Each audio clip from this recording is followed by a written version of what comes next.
Woo! Man, I got to tell you, that was close. I thought we were going to get through a season without hearing anything stupid out of Sheryl Swoopes' mouth and anything that sounds rather interesting, something that you might choose to give some side-eye to. The Indiana Fever just dropped a league-shaking bombshell that sent shockwaves through the entire WNBA. In one bold stroke, they released not one, but two major rookie names from the team, igniting a frenzy across basketball circles. And as the dust barely began to settle, Sheryl Swoopes, longtime president of the anti-Caitlin Clark Coalition, re-emerged with the energy of a comeback tour. But this time around, her sights weren't locked solely on Caitlin Clark. She was coming for the entire Fever franchise. And you have a black player that just got cut, and Sheryl Swoopes is not happy about that. What began as a routine roster adjustment spiraled into full-fledged league drama, packed with tension and headlines that practically wrote themselves. Just when we assumed Swoopes had vanished into the void, she somehow pops back up out of nowhere. What's she saying now? And how is the Indiana Fever handling all this chaos? Drop your thoughts in the comments. Call me nuts, but unfortunately for the old WNBA fandom and media, in her case, media and old players, unfortunately, in some cases, you do feel like there is something else lurking behind said opinions that may not be basketball related. Let's put it that way. Let's kick things off with the roster cuts that turned heads. The Indiana Fever just made one of the boldest preseason decisions we've seen in years. Bree Hall, yes, that Bree Hall, the dynamic guard and two-time national champ from South Carolina, was cut before she could even hit the floor for real minutes. That's right, not 1 second of action in the opener against Washington. Barely any time against Brazil. And just like that, she was out. And if that felt like a shock to the system, brace yourself. Because the Fever weren't finished. Bree Hall is now gone, as you know. And today it was announced that Yvonne Ejim has been waived by the Fever as well. Sophie Cunningham talked about that yesterday, saying you can latch on to another team, another place. Just because you didn't make a roster doesn't mean you're out of the W forever. Roughly 24 hours later, the team dropped another bomb. Yvonne Ejim, Gonzaga's scoring powerhouse and a player with enough heart to light up the entire Pacific Northwest, was cut too. Two rookies, each with standout college careers and genuine upside, were shown the door before they even had a chance to settle in. Barely a warm-up, and they were out. Just like that. This is pro sports at its most ruthless. It's not always about talent. It's timing, system fit, and sometimes just cold roster math, where dreams collide with the business side of basketball. So the Indiana Fever, as expected, have waived Yvonne Ejim. She's just not at the level that the Indiana Fever are hoping her to be at. The Fever announced it directly. Thank you, Yvonne Ejim, who was the all-time leading scorer in Gonzaga history. Naturally, the big question is, why these two? To grasp the sting, you have to look at the Fever's salary cap situation. Thanks to Katie Lou Sampson's oversized contract, which the Fever had to buy out in order to sign key vets, the team could only carry 11 players on the roster. Veterans like Natasha Howard, DeWanna Bonner, Sydney Colson, Bree Turner, Sophie Cunningham, Damaris Dantas, and recently re-signed Kelsey Mitchell all have guaranteed contracts for at least a year. Cutting them wouldn't free up space. It would just leave their salaries on the books.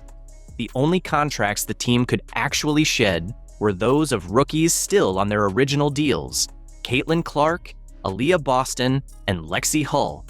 And no team in their right mind would cut that trio, which means 10 of 11 spots were already locked in. Man, it's hard, right? We all reached out. I think that they brought really good people in, great people into training camp this year. But just because you didn't make this squad, this is probably one of the harder rosters to make in the W this year. It doesn't mean you're out of the W, and you just got to keep ready, keep playing, keep grinding it out. And if it's hard to make the league. I know Sid and I, we were second rounders. We stuck. Her experience is a little bit different than mine, but just because you didn't make a roster doesn't mean you're out of the W forever. In truth, all three rookies, including Michaela Timpson, who's been flashing real potential in training camp and preseason, were battling for just one available spot. And odds are, that spot is going to Timpson. The Fever need young forwards in the mix, and her speed, floor running ability and elite defense make her a perfect fit. Fans are already calling her the steal of the draft. Snagged at 19th overall, when many had her projected comfortably inside the top 10. Michaela Simpson is obviously at a certain level. She's a rim runner. She just obviously has a higher ceiling than Ejim at the moment. And this is maybe a hot take. For fans of Hall and Ejim, this one stings on a deeper level. It wasn't just about stats or performance. It was the unforgiving collision of salary constraints, tight roster limits, and the relentless push toward a championship window. These cuts hit hard because they weren't just about players. They were about potential, about belief. And in a blink, 2 promising dreams were put on pause. After all, we saw Sheryl Swoopes in rare form, hating on Caitlin Clark all last year. Well, maybe she has figured out, well, hating on Clark, I've been told that's not really a great idea, yada, yada, yada. So what other white girls can I tune up from the Indiana Fever? Unsurprisingly, the backlash came fast, and front and center with a megaphone was none other than Sheryl Swoopes. The second news broke about Bree Hall's cut, Swoopes lit up like she'd been waiting all offseason for a moment just like this. Her return wasn't subtle. It was a full-blown verbal takedown. Okay, example. The Washington Mystics Indiana Fever game. Because I know on social media, people were like, well, why aren't the starters in for the Mystics? They could win this game. And I was there, right? Because preseason is about, yes, you're going to play your starters. You're going to play your players. Typically, they don't even play that many minutes, right? Because you have so many players on your roster that you got to make roster cuts. So you're still trying to figure out who can fit what we're doing. On the latest episode of the Women's Hoop Show, Swoopes didn't just voice concern. She unleashed a one-woman verbal offensive, zeroing in on head coach Stephanie White. According to Swoopes, White didn't just mismanage the rotations, she outright sabotaged them. Her question was sharp. Why was Bree Hall glued to the bench while players with less upside were getting the spotlight? But I did have a question, though, with Indiana, right? Because even though the starters weren't in, like Sophie Cunningham and Lexi Hull they've been in the league for a while.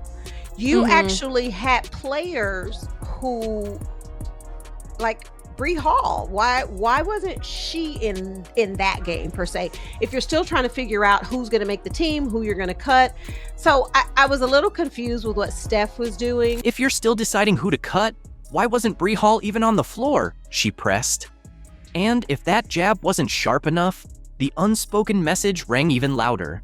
This wasn't just about coaching strategy, it was about who gets grace, who's given a real shot, and who gets pushed aside before they've even had a chance.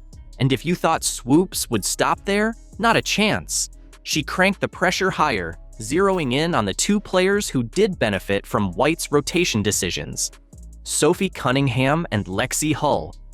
With pointed precision, Swoopes didn't just question their roles, she dissected them. And the way she framed it? Let's just say the message echoed loud and clear across every corner of WNBA Twitter. Ariafin, okay. This is gonna be a spicy season, cause Kiki was like, what, Sophie? Girl, don't come over here. Sophie was like, already, I was game here 1. Here for it. But the fact that's a rookie, right?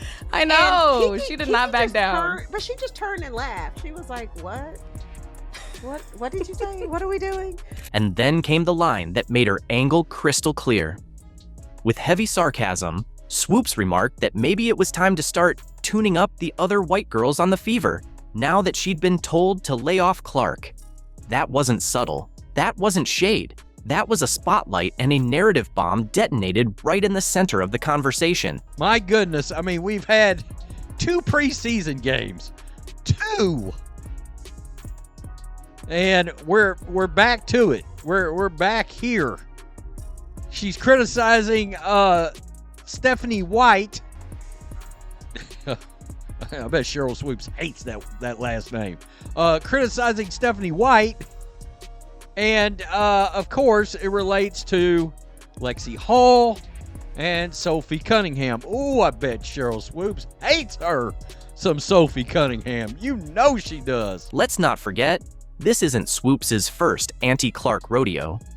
Long before Caitlin Clark ever suited up in a WNBA jersey, Swoopes was already raising eyebrows. She was one of the earliest, loudest voices to question nearly every facet of Clark's game. The records? Overhyped. The style? Too flashy. The swagger? Not earned. The leadership? Dubious. The age? The attitude? The media attention? Swoopes scrutinized it all. Practically everything short of Clark's shoe size. She made it clear from the jump that she wasn't buying the hype. And now that Clark isn't just a top draft pick, but the face of the Indiana Fever and a global fan favorite, Swoopes hasn't exactly softened her stance. On the contrary, she's expanded the battlefield. It's no longer just about Clark. Swoopes has shifted her focus to the entire perimeter, calling out the system that elevated Clark and questioning the structure that surrounds her. From coaching decisions to roster selections, she's aiming broader, louder, and sharper than ever before. With that being said, you big dummies, you getting paid now. Right. Everybody now has an opportunity to pull up their chair and have a seat. For the past year, we've seen Sheryl Swoopes relentlessly target Caitlin Clark with outlandish accusations, claiming she's a 25-year-old competing against teens, saying her rookie season lacks merit, insisting that no one wants to team up with her. The barrage of criticism felt never-ending. Some of your peers, they will recognize, her game, but they won't recognize her impact. Right. How can you separate the two? It's kind of hard, right? I used Jax, you're absolutely right. And I was like, come on, you big dummies. Then Sheryl Miller stepped up. The basketball legend and former Clark coach threw a knockout punch on the All the Smoke podcast, calling Swoopes a big dummy and shredding her false claims. Miller put Swoopes in check, and her defense of Caitlin Clark hints at something huge for the Indiana Fever, leaving fans buzzing. 3-time Player of the Year, 2-time National Championship, 2-time Tournament MVP, first woman to dunk in an organized game, gold medalist. Thank you for making time. Welcome to the show, Sheryl Miller. Before we dive into Miller's take, ever wondered why a basketball legend is so focused on tearing down the WNBA's brightest new star? Let's unpack the bizarre crusade Sheryl Swoopes has waged against Caitlin Clark, from her college days to her rookie season. Let's also talk about how much more experience that gives you over other players coming in, right? So people say, dang, like he or she's killing them, but you have a 25-year-old playing against a 20-year-old. It all started with Swoopes' wild claim that Clark was a 25-year-old playing against 20-year-olds at Iowa. In reality, Clark was 22, a typical college senior. When called out, Swoopes backpedaled, blaming COVID eligibility rules, an excuse that didn't stick. Caitlin Clark right now probably takes about 40 shots a game. Carry on. I know you like that. Hell yeah. I said that because when she comes to the league, regardless of what team she goes to that has vets on that team, she probably ain't gonna get 40 shots a game. Swoopes wasn't done. She claimed Clark took 40 shots a game, labeling her a selfish shooter. The truth? Clark averaged 22.7. Ironically, Swoopes averaged 19.2 in her senior year. When Clark neared the NCAA scoring record, Swoopes shifted, questioning its legitimacy and suggesting Clark needed a 5th year to break it. You asked me about Caitlin. If you're going to break a record, to me, if it's legitimate, you have to break that record in the same amount of time that that player set it. Okay. Right? So if Kelsey Plum set that record in 4 years, well, Caitlin should have broke that record in 4 years. But because there's a COVID year and then there's another year, you know what I mean? So she's already had an extra year to break that record. So is it truly a broken record? Swoopes' claim was false. Clark shattered the NCAA record in 4 years, not 5. She could have taken a 5th year due to COVID rules, but chose not to. When Clark entered the WNBA, Swoopes predicted she wouldn't dominate.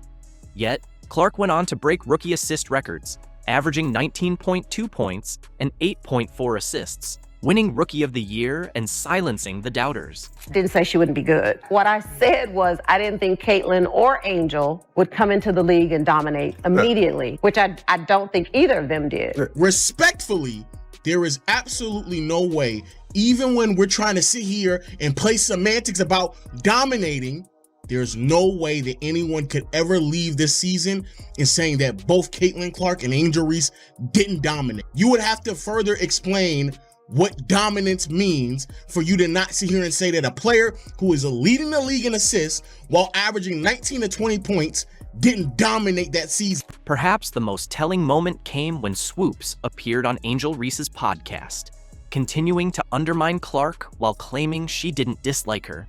A classic case of saying one thing and doing another. The basketball world took notice, and soon Swoopes was removed from broadcasting a Fever game, replaced by Nancy Lieberman. Lieberman didn't hesitate to call out the misinformation being spread about the rookie sensation. I've known Sheryl since she was in college. I helped do her shoe deal with Nike in 1993, took her to her first SBs. I've known Sheryl, I've coached her, have a lot of respect for her. I called her when Caitlin was still playing at Iowa and she had just broken Maravich's record. And it was all over the place, as you and I have discussed, that there was this quote by Sheryl that said, Caitlin was, 25 years old. She was, 24 years old. She was a fifth-year senior. Right. She was taking 40 shots a game.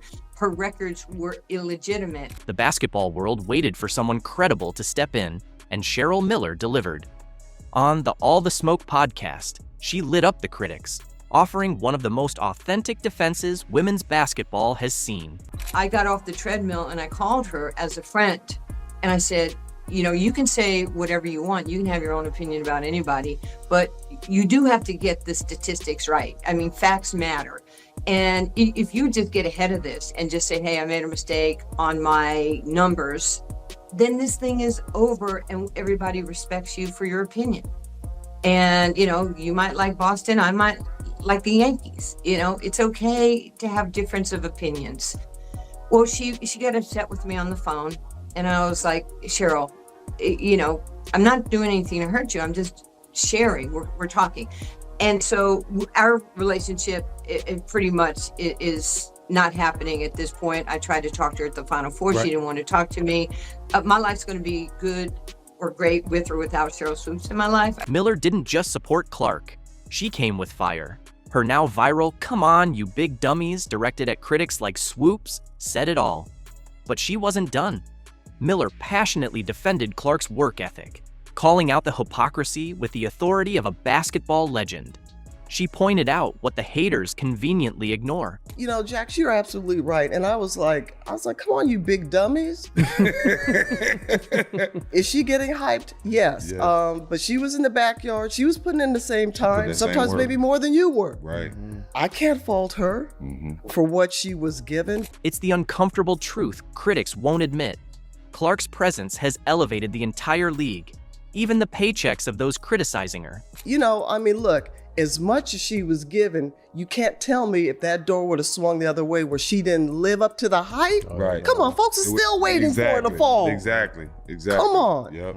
So, with that being said, you big dummies, you getting paid now. What makes Miller's defense so powerful is that it's based on direct experience, not speculation. After coaching Clark in the 2024 WNBA All-Star Game, Miller had a front-row seat to evaluate Clark beyond the highlight reels, and what she discovered even surprised her. You recently coached the WNBA All-Star Game. You spent some time with Caitlin Clark. Best coaching job ever. Best coaching job ever. Best coaching job ever. Being around Caitlin Clark, how was the experience for her? She's such a big star. I mean, the sky's the limit for her. To be around her, just talk about the type of person she is and how much she loves the game. I'm going to be honest because it needs to be said. I can relate to that young lady, and I felt for her. I know what it's like to be hated. I know what it's like to be a Black woman and hated because of my color. Yeah. I was pleased and proud to see the narrative wasn't true, Miller said, dismantling months of media spin in a single sentence. She then went deeper, offering rare insight into what makes Clark truly special. I can't imagine this young lady, I don't want to use hate, but despised. And people just having, she brought some on herself a little bit because she's cocky for a good reason. Confident. And I love that about her. But to watch the dynamics and the media, they had their narrative.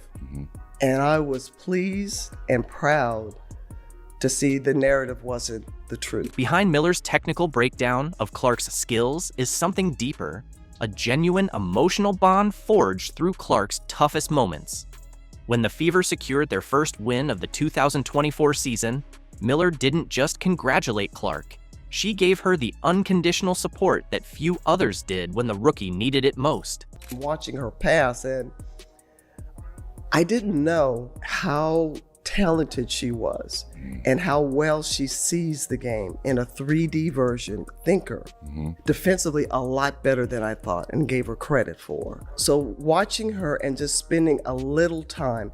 And one thing, guys, that I've learned is to step back and let these kids be themselves. The embrace between Miller and Clark after Indiana's first win wasn't just casual, it was a pivotal moment. Clark, battered by criticism, felt isolated. Miller recalled, "I gave her the biggest hug. When she saw me, she said, 'Finally, somebody on my side.' She was getting hit from all sides." She was getting hit with everything left and right, and I just said, I hugged her, I said, "I'm so proud of you." I go, savor this, use this as a formula. I said, but keep being you. I said, no matter what, keep being you. In that raw, vulnerable moment, Miller didn't offer empty words. She gave Clark the kind of guidance only someone who's walked a similar path could provide. "I'm so proud of you. Savor this. Use this as a formula, but keep being you. No matter what, keep being you." These weren't just comforting words. They were a lifeline to a rookie drowning in expectations and scrutiny. Loyola University basketball coach Sheryl Swoopes, she's under investigation, accused of mistreating players. One of them is speaking out this morning, telling us why she wanted to transfer. ABC's Lindsay Davis is here with the details. Good morning, Lindsay. Good morning, Lara. Sheryl Swoopes was the first woman to ever sign with the WNBA. But this morning, the college coach is not only under fire, but under investigation after reports that the majority of her roster has decided to leave. They fired her. They didn't just replace Sheryl Swoopes, they booted her out. And why? Because of Caitlin Clark. There's a lot of other going on that players are like, this ain't where I want to be. Over there? Yeah. Yeah. Some new it's going a on lot. around there. It's a lot. So you have players that are very significant on this Indiana Fever team that are like, I don't want to be here. This is where I want to be. Yeah. Now listen. Months ago, Swoopes sat on her high horse predicting disaster for the Indiana Fever. She, Miss Caitlin Clark, boldly claimed no one would want to play in Indiana and confidently declared that top-tier talent would never sign there. Hey, welcome back to the channel. Thank you so much for checking out this video. As always, appreciate your support. Hope you're having a fantastic day. Shout out to the 19. Let's go. So I wanted to do a little bit of a dive into the Fever roster, what that looks like. Now that we've gotten through the bulk of the free agency offseason, we've seen a lot of changes. Fast forward to today, and the Fever just made the most game-changing free agency move in WNBA history. The way they came back the second game, it just makes you excited to, okay, I want to be a part of that. They didn't lay down and quit. They came back and actually tried to beat us early, that next game. So. Superstar signings, game changers, and Swoopes. So y'all can record this, you cannot record it, but the biggest thing I want everybody to hear me say right now. She's been strangely silent. Ever seen someone talk a big game, then disappear? That's exactly what's going down right now. Indiana just dropped a statement that's sending ripples through the entire league, and we're here to dissect every bit of it. All right, Hoop Queens, gather around because we've got some major tea brewing in the WNBA. Indiana Fever just landed Brianna Turner in free agency. Brianna Turner, let that sink in. Before we dive into the good stuff, take a moment to hit that like button and subscribe to the channel. Keep up with all the latest WNBA news, expert analysis, and the drama you won't get anywhere else.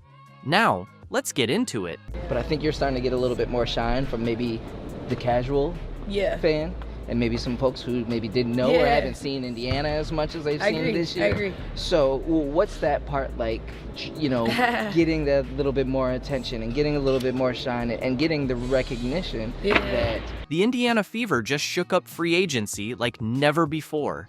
They didn't just add players, they built a juggernaut. You know that feeling when you go all out in franchise mode on a video game? Well, that's exactly what Indiana just did. They went all in, loading up their roster with seasoned champions, fierce competitors, and players who've got both game and attitude. This wasn't just another off-season, it was a full-on power play. Yes. Wait. Yep. You look good on me, huh? Look good. Like a whole 360. Like, I think I was talking to my wife about it. I'm like, man, what if I go back to Indiana where I started? That would be crazy. Look where I'm at. First up, they snagged Natasha Howard, a 3-time WNBA champion and one of the fiercest defensive forces around. Howard doesn't just defend, she shuts players down. Her ability to lock down anyone, protect the rim, and control the boards takes Indiana's defense to a whole new level. Going for your services, Dawana, so why was this the right opportunity for you? I just feel like it was the location for one. My kids are literally right up the road, and I've spent a lot of time away from them, so that and the core that they have here now is just kind of want to fit in, and be another piece of the puzzle, and hopefully bring the energy dynamic and take us to a different level in the playoffs. Next up, they brought in Dawana Bonner, a scoring powerhouse who's a nightmare for any defender. Bonner adds leadership, championship pedigree, and that clutch gene that turns the Fever into a serious playoff contender. In Sophie Cunningham, the Indiana Fever are trading for a multi-dimensional wing, capable of knocking down the 3-ball. Cunningham is starting to cook. Cunningham 3 is good. Cunningham from the corner. Locking down defenders. Several deflections, and this time she gets the steal and the N1 opportunity. And they weren't finished yet. Enter Sophie Cunningham, a walking spark plug, bold, trash-talking, and always ready to ignite her team and the crowd. She thrives in clutch moments, playing with a chip on her shoulder, exactly the kind of energy Indiana was craving.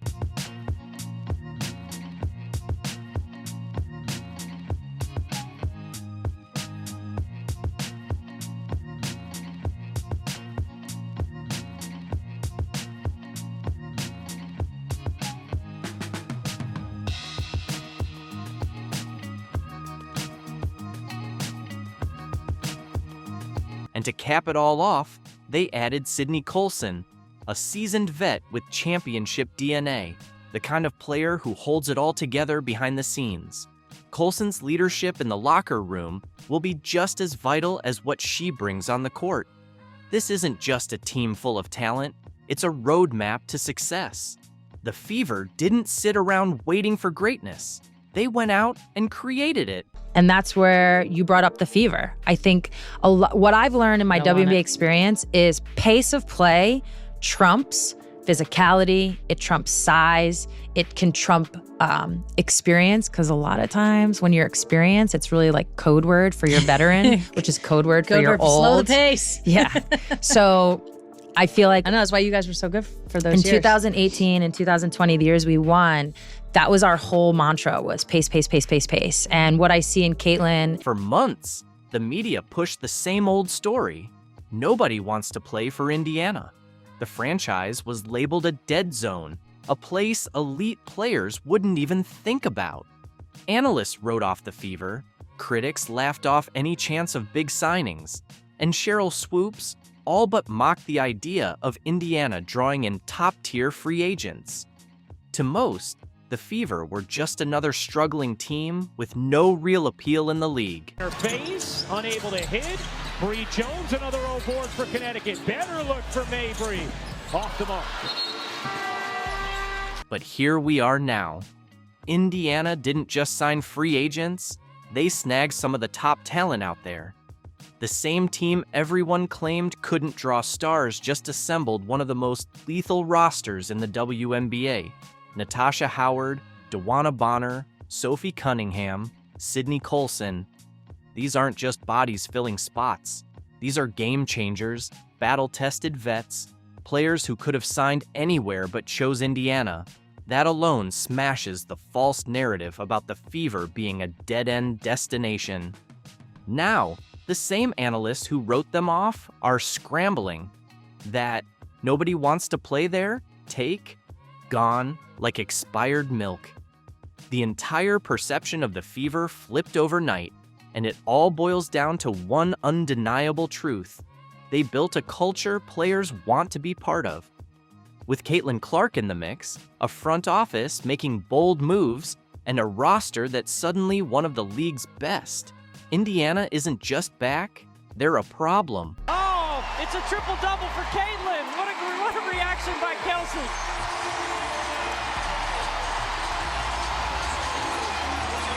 Well, how about the knowledgeable fans in this building? They burst out of their seats like it was a game winner. Let's cut to the chase. This is the Caitlin Clark effect. Plain and simple.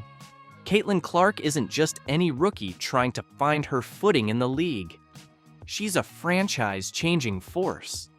The kind of player who doesn't just lift her team, but redefines the entire WNBA landscape. The Indiana Fever, a team that's been stuck in the mud for years, is suddenly the most talked about squad in the league, and that's no fluke. Clark's arrival has turned this franchise into a destination, one that's not only worth watching, but one that top players actually want to join. So when you talk about the young girls that came in, Caitlin Clark, Angel Reese, rookie class, really hyping up the league coming from college to the WNBA, what has that done for you and the buzz of this entire league? I think it's so positive. I really do. I think it's a fun time to be a part of the W. I truly believe that. I think the skill and the talent has always been there, but now it's just the viewership. And so I give a big old clap to the rookie class. I think that's a lot to deal with when you're at that age and you have that many eyes on you. But I think they've done a great job in the league as well. I think the physicality and all that they're going to get used to, but I think especially Caitlin Clark, she's been killing it. When Sophie Cunningham signed with Indiana, she didn't sugarcoat it. Caitlin Clark was a factor. Players aren't just hearing about Clark's insane shooting range or flashy assists. They're hearing about her leadership, her competitive edge, and her ability to elevate those around her. That's the kind of player you want to play with. She's a magnet, drawing both talent and attention to a team that used to be flying under the radar. I'm going to use her word. I want to see her continue to be a dog, because she is a dog.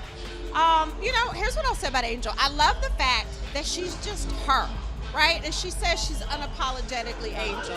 She plays hard, both ends of the floor. It doesn't matter what the score is.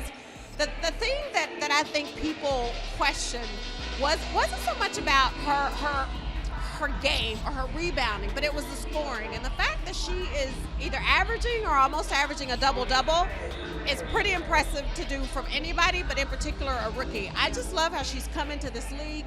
She's embraced the bumps, the bruises. She's embraced the good with the bad. And I love watching her play because she plays hard the entire game. Let's talk about Sheryl Swoopes. She thought Clark was overhyped. Just another college standout who'd take years to make her mark in the pros. But the truth? Clark is already leading the league in assists, dropping 40-point games like it's no big deal, and flipping the power dynamics in the WNBA. Indiana isn't just improving, they're becoming a serious threat, and Clark's the one making it happen. Pin down here, wide open.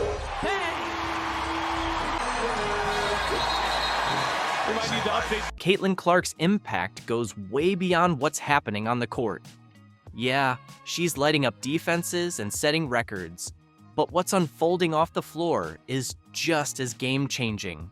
She's driving record ticket sales, smashing TV viewership numbers, and getting people to care about the WNBA like never before. Every Fever game feels like an event, and any matchup with Clark must-watch TV. This isn't just a rising star. This is a movement. Swoopes has it, turns in the air for the game.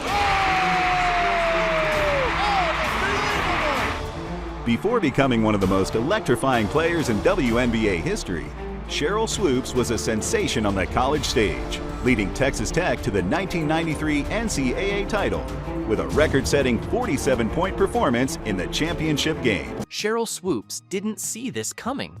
She thought Clark would have to earn her place, struggle, and prove herself over time. Instead, Clark stepped into the league and immediately took it by storm. Now, she's the main reason why the Indiana Fever has become the go-to spot for top-tier talent. Players want to team up with her, coaches want to build around her, and fans can't get enough. The old guard of the WNBA wasn't ready for this, but now they've got no choice but to accept it. For years, the WNBA waited for a player who could change the game, someone who could bring mainstream attention, pack arenas, and spark a real shift in the sport. The truth? That player's already here. Caitlin Clark isn't waiting her turn. She's rewriting the rules in real time. Sheryl Swoopes, this is kind of what you get for kind of not jumping on the tide, jumping on the boat. You were supposed to go and elevate with this whole situation. Your broadcasting career, everything, Sheryl. Your podcasting, whatever you do, you're supposed to be elevating. But instead, you decided to show hate, very clear hate towards Caitlin Clark. Did you really think you could spread falsehoods about Caitlin Clark for an entire year and keep your broadcasting position? That's the question no one had to ask Sheryl Swoopes, because the answer is clear. She's been officially removed from all WNBA broadcasts for the 2025 season. She got fired, but it looked like you got fired, bro. It looked like she got fired. I just gotta keep it real. It looked like she got fired. The dismissal isn't about just one poor opinion or a single mistake. It's the result of a deliberate campaign targeting the WNBA's rising star, and the league has finally had enough. Curious about what actually happened behind the scenes? In this video, we'll dive into the details of the situation, how she's handling the fallout, and why she ultimately lost her job. Ready to find out? Let's get into it. I won't be missing you broadcasting the games, because when you broadcasted the games, it was so hard for you to mention Caitlin Clark. How are you up there talking about, you kept mentioning, oh, the Indiana Fever are doing this. Oh, Kelsey Mitchell and the Indiana Fever. Oh, Aaliyah Boston and Kelsey Mitchell and those girls are doing. Oh, you had such the hardest time mentioning Caitlin Clark's name. Why?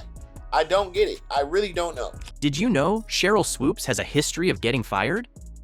Before the recent broadcasting controversy, she had already built a concerning track record that goes back years, while her Hall of Fame playing career earned her recognition as one of the WNBA's trailblazing stars. Her career after basketball has been marked by a recurring pattern of troubling behavior.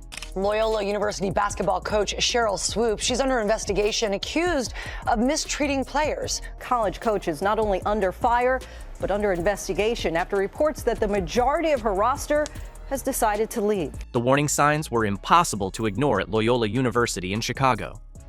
In July 2016, Swoopes was let go as head coach after a mass exodus of players, something that should have set off major alarms for anyone thinking of hiring her again. What kind of coach loses 10 out of 12 returning players in just one season? That's not typical turnover. That's a full-blown crisis in your program. That she mistreated players. It was the environment she created. I was belittled, humiliated, made to feel extremely small. Head coach since 2013. Last year, 5 of her players reportedly transferred to different programs.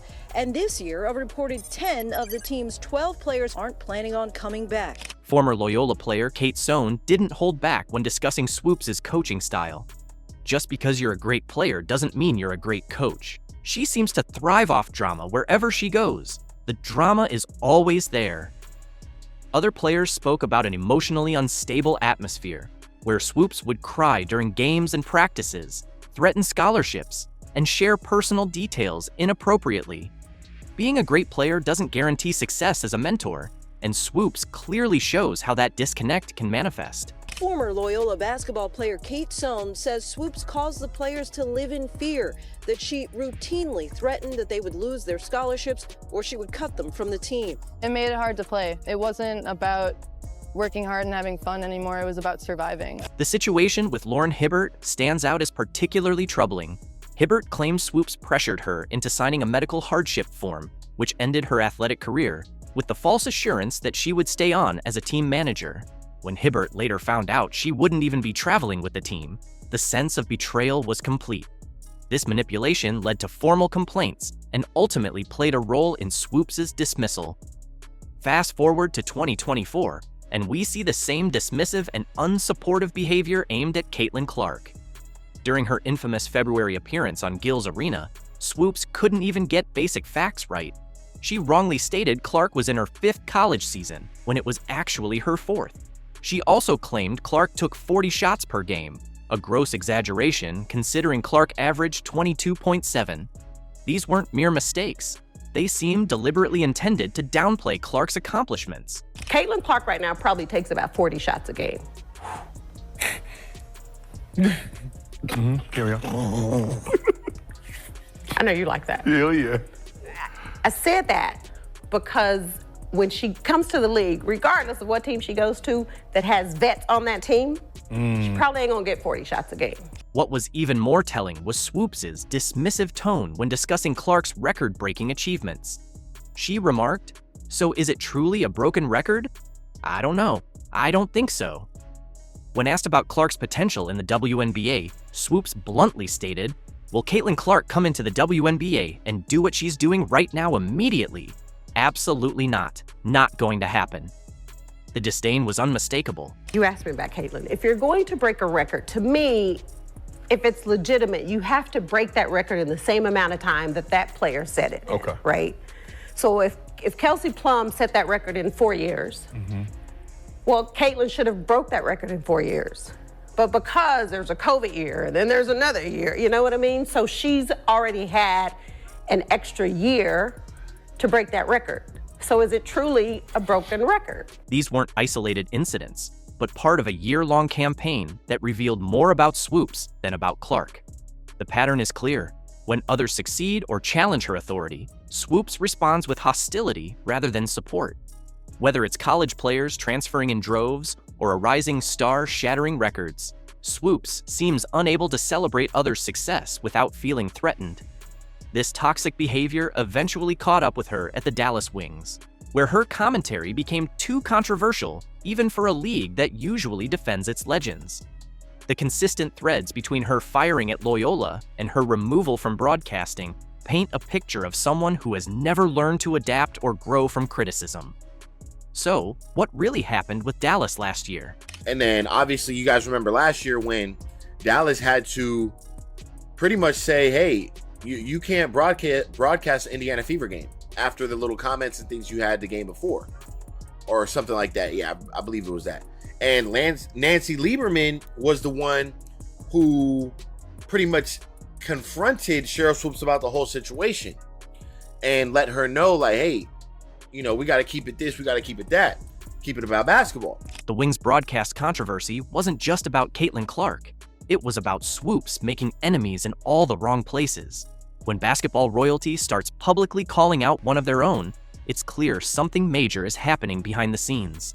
That's exactly what occurred when Swoopes found herself in the crosshairs of two of basketball's most influential figures, Stephen A. Smith and Nancy Lieberman. You know basketball. You know basketball better than me. You know basketball than any of the pundits. You know basketball better than most of the men that play basketball. There is no way in hell you just accidentally left Caitlin Clark's name out of that soliloquy that you dropped about the Indiana Fever. Stop it.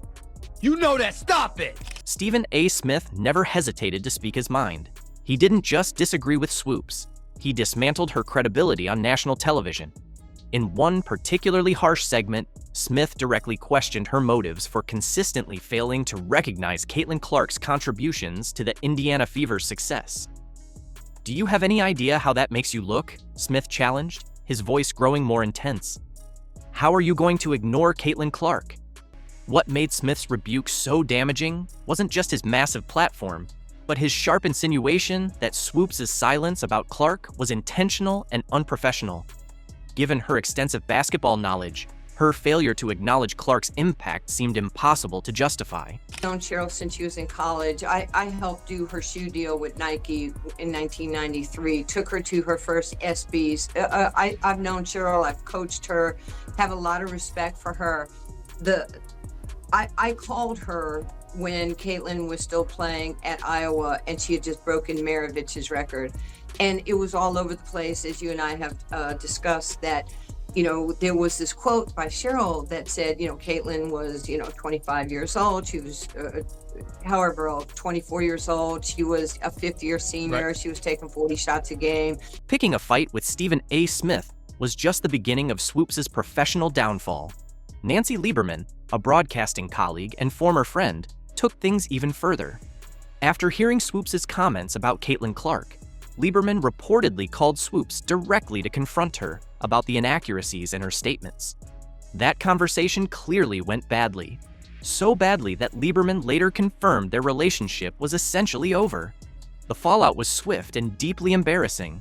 In a twist almost too perfect for maximum humiliation, Lieberman ended up replacing Swoopes on the Dallas Wings broadcasts.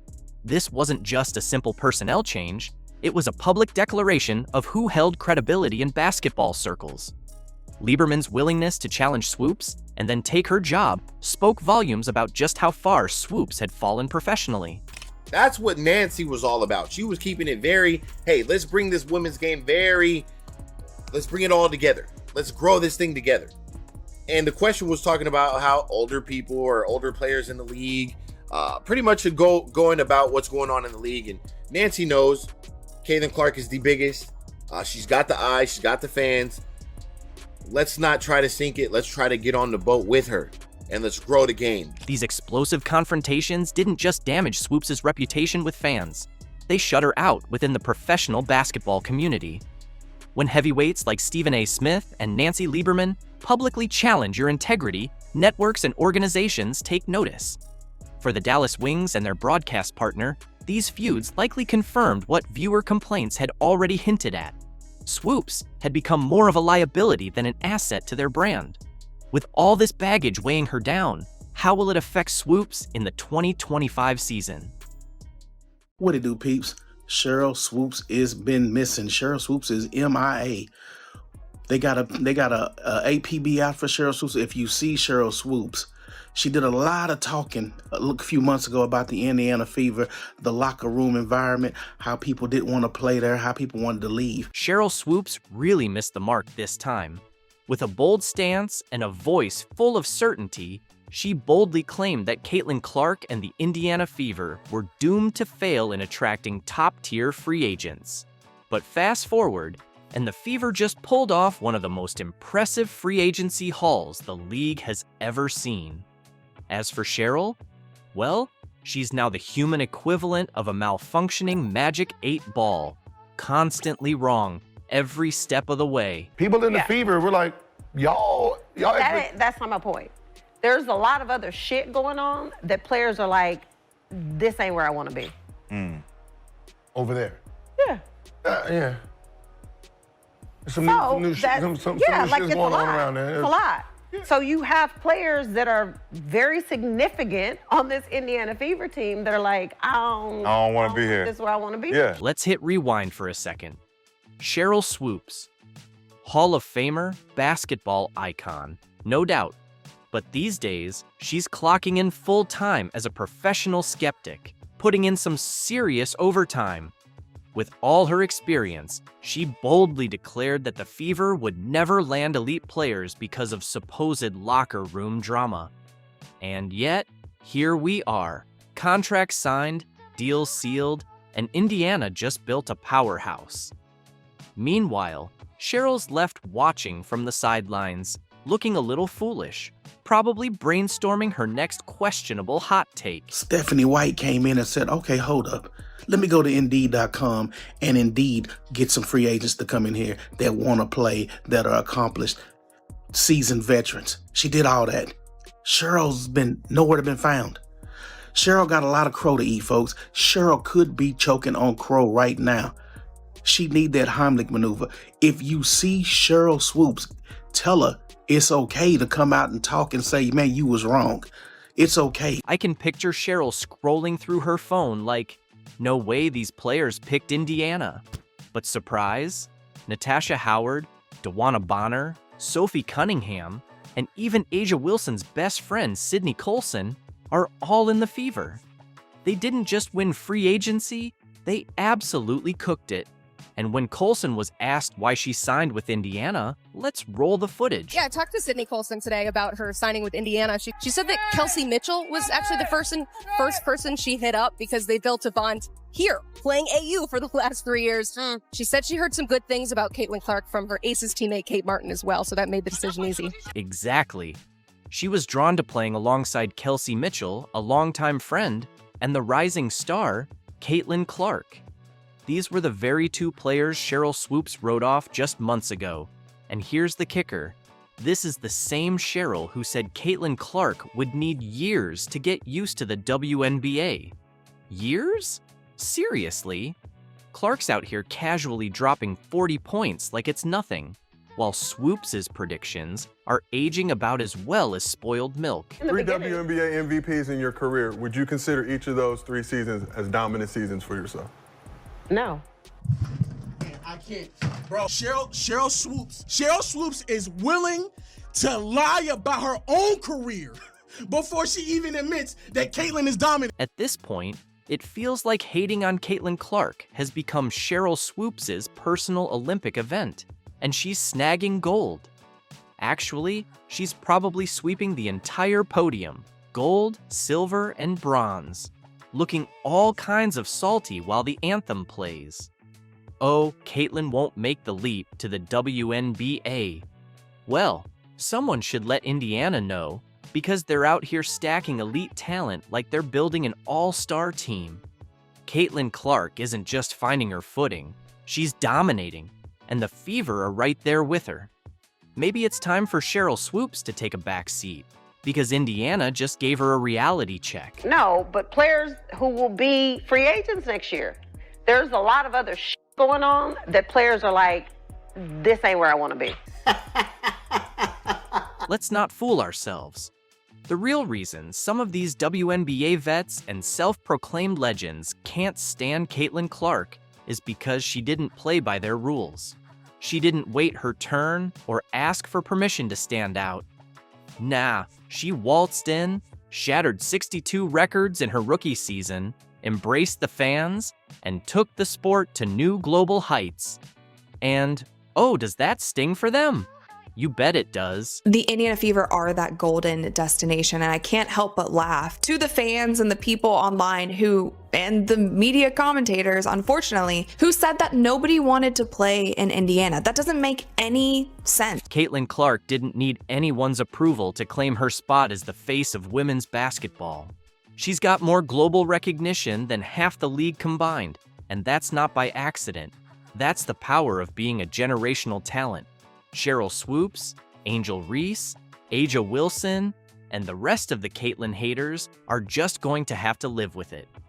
While they're busy throwing shade, Caitlin is out here racking up accolades, selling out arenas, and making the Indiana Fever the hottest ticket in town. And let's take a moment to appreciate this. The Indiana Fever, the team once overlooked by everyone, are now the center of the basketball world. The former league underdog is now the squad every player wants to join. Now that's what you call shifting the entire landscape. You know, a lot of people say that Caitlin Clark moves the needle. That is wrong. She is the needle. She dictates. We all know what she's done on the floor. It's history, right? But off the floor, my goodness. So, Sheryl, what happened to that claim about players not wanting to go to Indiana? Who exactly were you talking to? The ghosts of teams long gone? Because real, relevant players are lining up to join the Fever like it's the VIP section of an exclusive club. Did she honestly think Caitlin Clark would have to beg anyone to team up with her? Let's be real here. Went even further when a game that Sheryl Swoopes was calling for the Dallas Wings, where the commentator was talking about how great Caitlin Clark had been playing. Sheryl Swoopes, silent for 60 seconds, didn't even want to address it. And it got so bad that the game that Dallas then went to play against the Indiana Fever and Caitlin Clark, after the domination of the Chicago Sky, Sheryl Swoopes got pulled from the broadcast. Someone better check on Sheryl, because she's clearly stuck in 2002 when the Fever were stumbling through mediocrity like it was some kind of team-building drill. Sis, things have shifted. This isn't Tamika Catchings trying to lift a squad of part-time gym teachers. The Indiana Fever are stacked now. Natasha Howard, a champion, defensive powerhouse, and certified scorer. Here's what she had to say when she signed on with the team. It's going to be Caitlin Clark Flash Show. So it's going to be phenomenal playing with a point guard, like you said, that have a good vision on the court. Because that's like, as soon as she get the ball in her hand, she's throwing it up because she already see the person down the court before she even get the ball in her hand. So that's one thing I love about her vision on the court. I really can't wait to catch all those passes and give her all the assists that she needs. DeWanna Bonner, standing tall at 6 feet 4 inches, a walking mismatch, an elite scorer, and a key player in the WNBA's top tier. And guess what? She just fired back at all the Fever doubters on Twitter. Then there's Sophie Cunningham, bringing the heat, the confidence, and enough smack talk to shake any arena. So, who did she want to team up with? Why does everybody hate Caitlin Clark? And do you hate Caitlin Clark? Come on, talk dude. to me. Absolutely not. I think that she's a gem. I didn't know her, but All-Star Weekend, we kind of bantered back and forth a little bit. And she's lovely. She has a lot of pressure on her shoulders. And I think a lot of people always have a lot to say with people they don't even know or shoes they've never been in. And for me, I think she's handling the pressure very well. She's doing a lot of great things for women's basketball. And I'm a fan. Like, I would love to play with her one day, for real. And Sydney Colson, whether she's logging major minutes or not, is about to transform the Fever locker room into the most fun, high-energy space the team has ever seen. The chemistry? Off the charts. Do we sense a trend here? They all chose Indiana. They all decided to play with the core group of Caitlin, Aaliyah Boston, Kelsey Mitchell, and Lexi Hull. So while Sheryl Swoopes is busy crafting her next misguided hot take, the Fever are out here building a dynasty. Maybe it's time someone hands Sheryl a pair of glasses because she might be talking about the wrong team. Could she be referring to the Las Vegas Aces, the Chicago Sky, or the Connecticut Sun, all of which seem to be falling apart? The Fever are here, and they're not just showing up. They're taking over. You know that I'm very excited, and I really agree with a lot of the moves the Indiana Fever have made. There's not been one trade or pickup that the Indiana Fever have made that I have not been on board with. I'm on board with every single one. And I just want to say the fact that the Indiana Fever have gone out and got these great players like a Natasha Howard, like a DeWanna Bonner, like a Sophie Cunningham, the fact that they've gone out and got these great players shows that they believe Caitlin Clark is great right now. They are on board with the Caitlin Clark vision, and it just makes me happy, because they're not treating Caitlin Clark like a rookie who is going to be good in 10 years. No, they're treating her like a superstar who is good right now. Sheryl Swoopes really thought she was dropping some major insights on the Gills Arena podcast. She hopped on the mic like she was about to spill top secret info, but all she ended up revealing was just how much her credibility has taken a hit. At this point, are we even shocked? Sheryl's out here throwing out hot takes like it's her side hustle, and if there were a Hall of Fame for terrible opinions, she'd be a first ballot, unanimous pick.